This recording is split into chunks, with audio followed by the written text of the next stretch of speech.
दोस्तों नमस्कार। Learning by AP sir YouTube channel में आपका स्वागत है।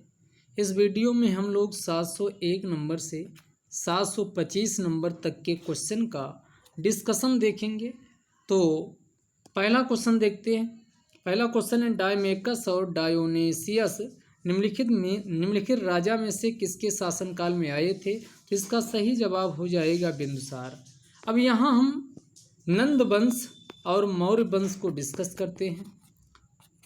तो नंद वंश की भारत में स्थापना महापद्म नंद के द्वारा की गई थी। महापद्म नंद के द्वारा की गई थी। इसी नंद वंश का अंतिम राजा या शासक था, उसी का नाम था धनानंद। और धनानंद के दरबार में एक शिक्षक रहते थे जिनका नाम था कौटिल्य चाणक्य। कौटिल्य चाणक्य को एक बार तो ये लास्ट जो धनानंद थे नंद वंश के, उनके द्वारा अपमानित किया गया। फिर कौटिल्य चाणक्य ने उसी दिन संकल्प ले लिया कि वह नंद वंश का समूल विनाश करके ही मानेंगे। और इसी संकल्प के साथ वह मिलते हैं चंद्रगुप्त मौर्य से। किससे मिलते हैं? चंद्रगुप्त मौर्य से। और चंद्रगुप्त मौर्य की सहायता से, चंद्रगुप्त मौर्य चाणक्य या कौटिल्य की सहायता से 321 बीसी में, कब? 321 बीसी में नंद वंश का अंत करते हैं। और यहीं से शुरू होता है 321 बीसी में मौर्य वंश की नींव डालते हैं।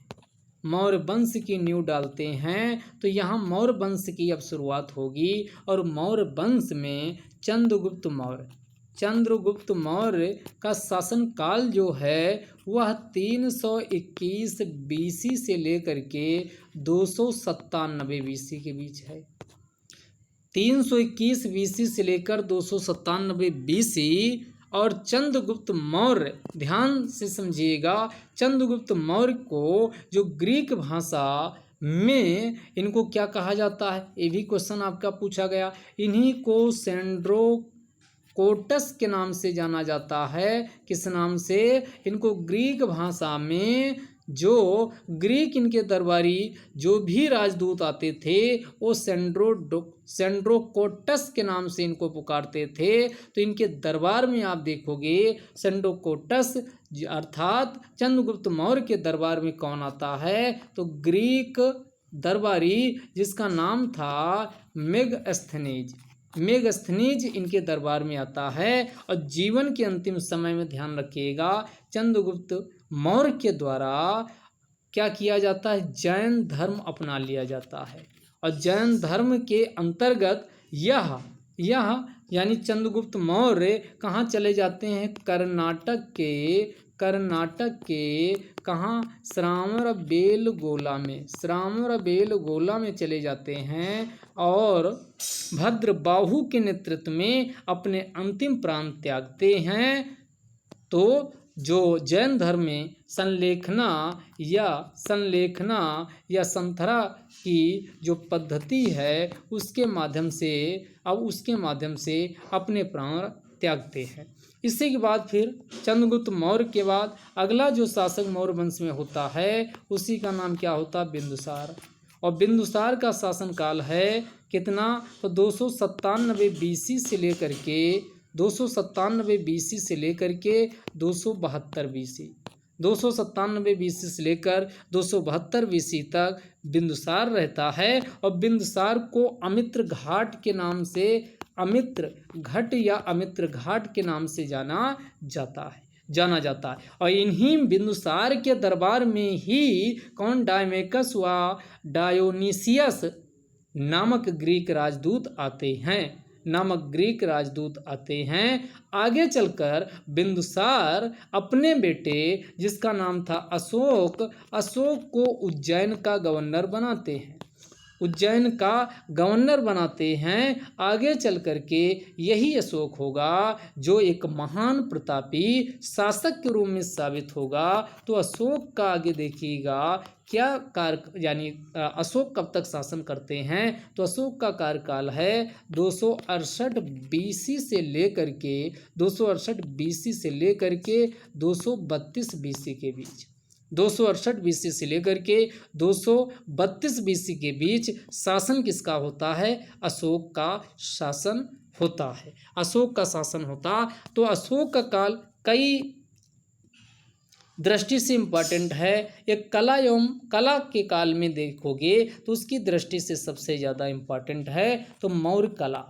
मौर्य कला को हम देख लेते हैं। तो मौर्य कला में दो चीज़ें आप ध्यान रखिएगा, एक को कहा जाता दरबारी कला, दरबारी कला थी, और दूसरी जो थी उसे कहा जाता है कि लोकप्रिय कला, लोकप्रिय कला या पॉपुलर आर्ट के नाम से जाना गया।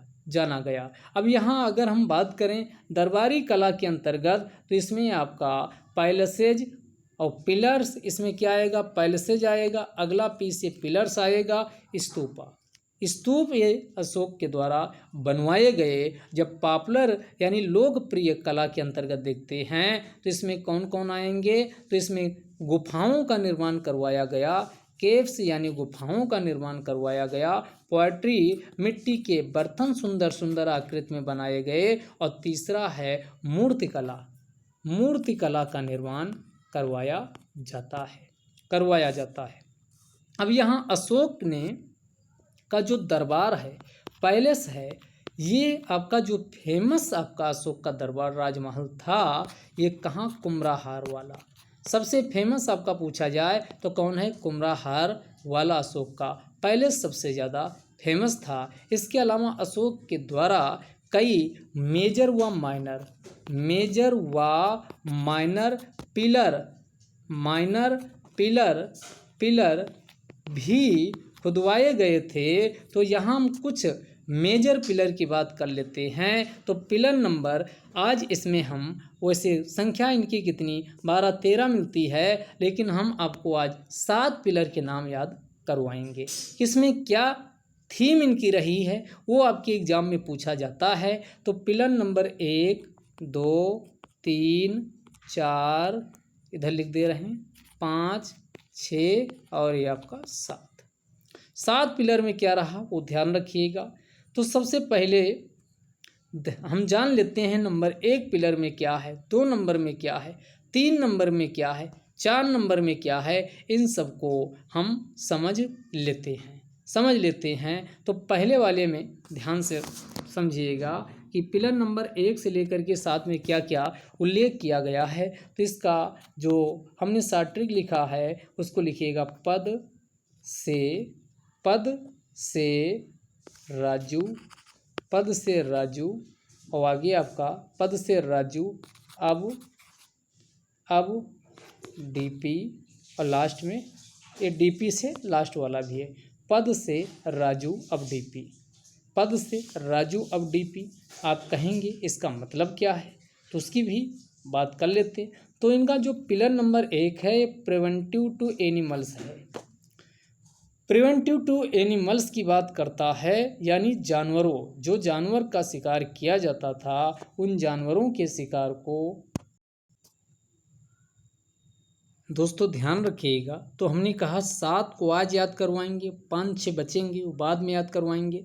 तो इसमें हमने जो ट्रिक आपकी लिखी है, यानी पद से राजू अब डीपी, पद से राजू अब डीपी। आप इसको डीपी को डीवाईएसपी भी मान सकते हो, यानी डीवाईएसपी है तो कुछ भी मान सकते हो। तो आप ऐसे याद करिए, पद से राजू अब डीपी। तो पहले वाले में हमने क्या कहा, यानी प्रिवेंशन ऑफ एनिमल्स।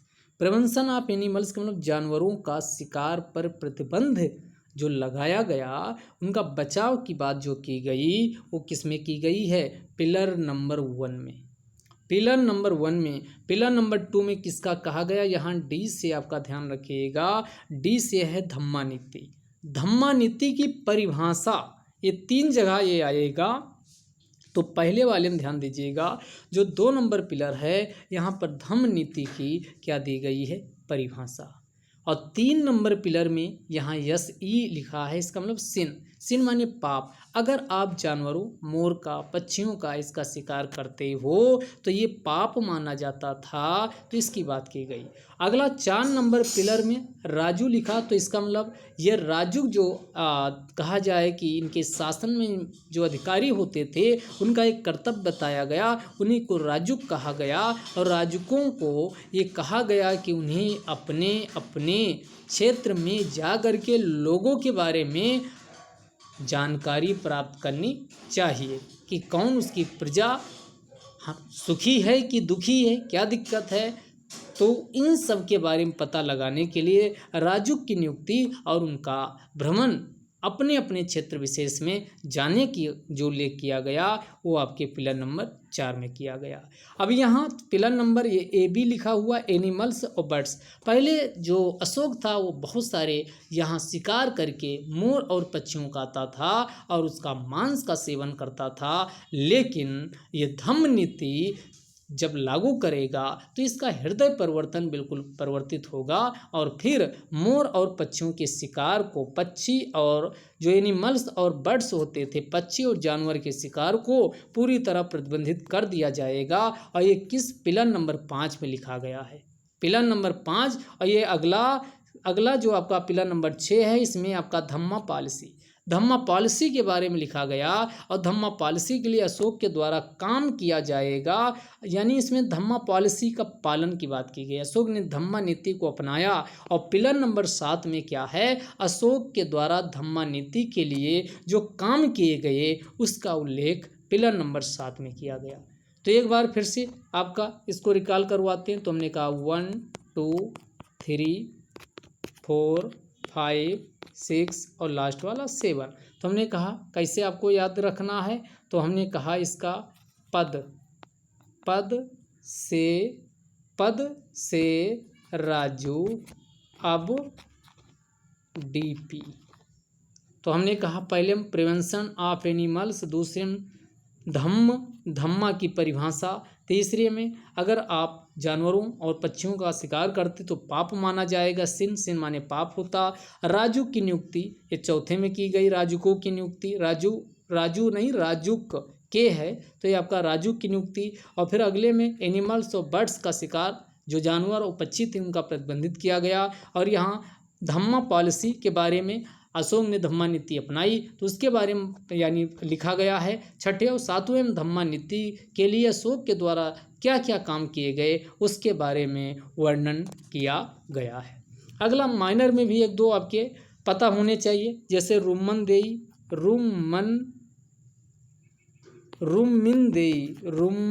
देई। इसमें बताया गया कि अशोक का जन्म कहाँ हुआ,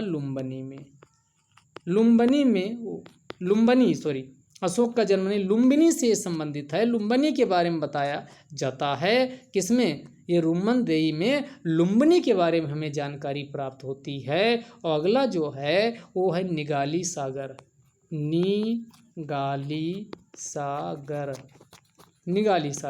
और इस अभिलेख से ये कहाँ, नेपाल में वर्तमान समय में स्थित है। इसमें स्तूप की ऊंचाई डबल की कर दी गई थी, यानी जो नॉर्मल स्तूप बनाए गए थे उसके बारे में हमें यहाँ से जानकारी प्राप्त होती है। तो आपका इसका आंसर मिल गया होगा कि डायमेकस और डायोनीसियस निम्नलिखित में से किसके शासनकाल में आए हुए थे, तो बिंदुसार हो जाएगा। चंद्रगुप्त मौर्य के दरबार में कौन आया था, तो मेगास्थनीज आया था। तो अगर ये क्वेश्चन होता तो मेगास्थनीज होता, लेकिन डायमेकस और डायोनीसियस पूछा है तो बिंदुसार इसका सही जवाब हो जाएगा। अगला बहमनी साम्राज्य का कितने भागों में विभाजन हुआ, तो हमने आपको बताए थे कि बहमनी साम्राज्य जब टूटेगा तो ये कितने भागों में, तो ये ध्यान दीजिएगा 5 भागों में इसका विभाजन होगा। बरार, बीदर, बीजापुर, गोलकुंडा और आपका अहमदनगर, इन 5 भागों में टूटेगा विजयनगर वो बहमनी साम्राज्य। तो इसका आंसर क्या हो जाएगा, इसका आंसर हो जाएगा बी ऑप्शन। अगला काम के बदले अनाज योजना कब शुरू हुई, तो ये 1977-78 में शुरू हुई। तो इसका आंसर ये कौन सी हो जाएगी? पंचवर्षीय योजना के दौरान इसकी शुरुआत की गई थी। अगली, विजयनगर साम्राज्य में अमरम किसे कहा जाता था? तो जो जागीर होती थी उसी को किस नाम से जाना जाता था? अमरम के नाम से जाना जाता। बाकी विजयनगर साम्राज्य की नींव कैसे, कितने, संगम, सालू, तुलु, अरबीडू वंश पिछले वीडियो में हमने डिटेल में डिस्कस किया है, तो पीछे के वीडियो आप देख सकते हैं। यहाँ अमरम पूछ रहा, तो अमरम एक प्रकार की जागीर होती थी, उसी को अमरम कहा जाता था। अगला, अदीना मस्जिद कहाँ स्थित है? तो अदीना मस्जिद पश्चिम बंगाल में स्थित है। कहाँ स्थित है? पश्चिम बंगाल में अदीना मस्जिद स्थित है। अगला क्वेश्चन है, बिना बुझा हुआ चूने का रासायनिक सूत्र क्या होता? तो याद रखिएगा, बिना बुझा चूना पूछे तो कैल्शियम ऑक्साइड को कहते हैं, तो इसका आंसर क्या हो जाएगा? CaO। कैल्शियम ऑक्साइड बिना बुझा चूना होता, और CaCO3 जो नीचे लिखा है यानी कैल्शियम कार्बोनेट, ये बुझा चूना होता है। तो ये इसमें बिना बुझा पूछ रहा है, तो CaO हो जाएगा। अगला, 20 सूत्री कार्यक्रम की घोषणा 1975 में इंदिरा गांधी प्रधानमंत्री थी, उनके द्वारा की जाती है, तो इसका आंसर क्या हो जाएगा? इंदिरा गांधी हो जाएगा। अगला, त्रिविमी यानी जो 3 डायमेंशनल पिक्चर्स होते, फोटो होते हैं, वो 3 डायमेंशनल पिक्चर्स को किसके माध्यम से लिया जाता? तो ये लेने के लिए प्रयोग किया जाता है होलोग्राफी का। सबसे पहला नाभिकीय रिएक्टर बनाया था, सबसे पहला नाभिकीय रिएक्टर बनाया था तो फर्मी के द्वारा अप्सरा नामक पहला रिएक्टर बनाया गया था। अगला है, निम्नलिखित में से किसमें नेगेटिव आवेश होता है? तो ये बीटा जो पार्टिकल होते उसमें नेगेटिव, अल्फा में पॉजिटिव चार्ज पाया जाता और बीटा में नेगेटिव चार्ज पाया जाता है। जो अगला जो गामा लिखा है इसमें गामा और एक्स रे और अल्फा हमने डिस्कस कर दिए और बीटा डिस्कस कर दिए। अगर इन्हीं में अगला क्वेश्चन मिलेगा भी, अगर इनका भेदन क्षमता या एनर्जी के हिसाब से लगाने के लिए आए तो सबसे ज़्यादा गामा के बाद फिर आपका बीटा और बीटा के बाद फिर किसका आएगा? अल्फा का नंबर आता है। ये भेदन क्षमता का आर्डर होता है। अगला है, कोबाल्ट 60 आमतौर पर विकिरण चिकित्सा में प्रयुक्त होता है क्योंकि यह उत्सर्जित क्या करता है? यानी कोबाल्ट 60 का अगर ये प्रयोग किया जा रहा, जाहिर सी बात है इससे कौन गामा रेज निकलती हैं, इसीलिए कैंसर इत्यादि के उपचार में कोबाल्ट 60 का प्रयोग किया जाता है। अगला, निम्नलिखित में से किसकी विशिष्ट ऊष्मा का मान सर्वाधिक होता है? जल का विशिष्ट ऊष्मा का जो मान होता है वो सर्वाधिक होता है, तो इसका आंसर हो जाएगा वाटर, जल। इसलिए जल विशिष्ट कैरेक्टरिस्टिक्स या विशेषता दर्शाता है। अगला, केल्विन मान से मानव शरीर का तापमान कितना होता है? अगर केल्विन पैमाने में देखा जाए तो वैसे आपको पता है कि 37 सेंटीग्रेड होता है। जब इसमें समझिए, जब कोई सेंटीग्रेड दिया हो और केल्विन निकालना हो तो 273.1.5 ऐड कर दीजिए। अब इसको ऐड करोगे तो कितना आ जाएगा? 310 केल्विन के आसपास आ जाएगा, 310.15 केल्विन। तो इसमें ऑप्शन सही क्या दिया? 310 केल्विन, ये सही आंसर हो जाएगा। अगर इसको फ़ारेनहाइट में बदलना हो तो इसका फार्मूला C/5 बराबर F-32/9, इसका इस्तेमाल करके आप अन्य चीज़ों को निकाल सकते हो। सेंटीग्रेड को फ़ारेनहाइट को सेंटीग्रेड में बदला जा सकता है। अगला क्वेश्चन है, अल्फा बीटा गामा की वेधन शक्ति का सही अवरोही क्रम क्या है? तो गामा से शुरू करिए, अभी हमने कहा गामा, उसके बाद फिर बीटा और बीटा के बाद फिर किसका? अल्फा का नंबर आएगा। तो गामा, बीटा, अल्फा सबसे लास्ट वाला, ये अवरोही क्रम, ये अवरोही क्रम पूछ रहा। अवरोही का मतलब घटता हुआ क्रम, तो सबसे ज़्यादा गामा की है, फिर बीटा की है और सबसे कम अल्फा की क्या होती है? भेदन क्षमता होती है। अकबर के समय पहला विद्रोह किसके द्वारा किया गया था? तो अकबर का जो शासनकाल है ध्यान दीजिएगा, अकबर का जो शासनकाल है तो कब से कब है, तो ये अकबर का शासनकाल 1556 से लेकर के 1605 ईस्वी का काल जो है वो अकबर का काल कहलाता है। अकबर का काल कहलाता है और ये 1556 से लेकर 1605 ईस्वी तक का काल अकबर का शासनकाल होता है। और इसी के दौरान अकबर के द्वारा कई इम्पोर्टेंट काम किए गए। कुछ आपका पूछता है वो आपको पता होना चाहिए। 1562 में अकबर के द्वारा जजिया, जो गैर मुसलमानों पर टैक्स लगता था उसी को जजिया कहा जाता है, इसको समाप्त किया। 1563 ईस्वी में तीर्थ यात्रा कर को समाप्त की। 1563 ईस्वी में तीर्थ यात्रा कर को किसके द्वारा, अकबर के द्वारा समाप्त किया जाता है। सबसे ज़्यादा इम्पॉर्टेंट है 1582 ईस्वी में अकबर के द्वारा सुलह कुल की नीति, जिसे दीन इलाही की नीति कहा जाता, दीन इलाही की नीति को अकबर के द्वारा लागू किया जाता है। तो यहाँ पर विद्रोह की बात किया जाए तो सबसे पहले अकबर के काल में 1556 से लेकर के 1570 ईस्वी के बीच कई विद्रोह होते।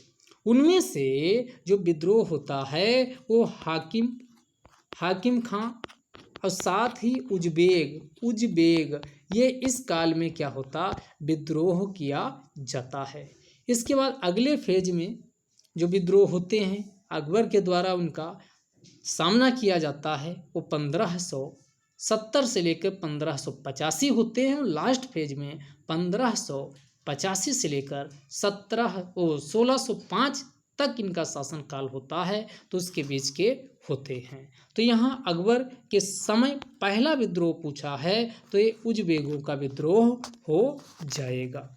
अगला, महात्मा बुद्ध ने किस नदी के पास महापरिनिर्वाण प्राप्त किया, तो इसका आंसर, एक क्वेश्चन रिपीट हो, पिछले वाले वीडियो में भी बताए थे। यहाँ पर ज्ञान प्राप्ति की बात नहीं हो रही, यहाँ पर महापरिनिर्वाण की बात हो रही। और महापरिनिर्वाण इन्हें हिरण्यवती नदी के तट पे प्राप्त हुआ था। अगला, निम्नलिखित में से कौन सही सुमेलित नहीं है। अखिल भारतीय महिला सम्मेलन जो हुआ 1927 में हुआ, सही है।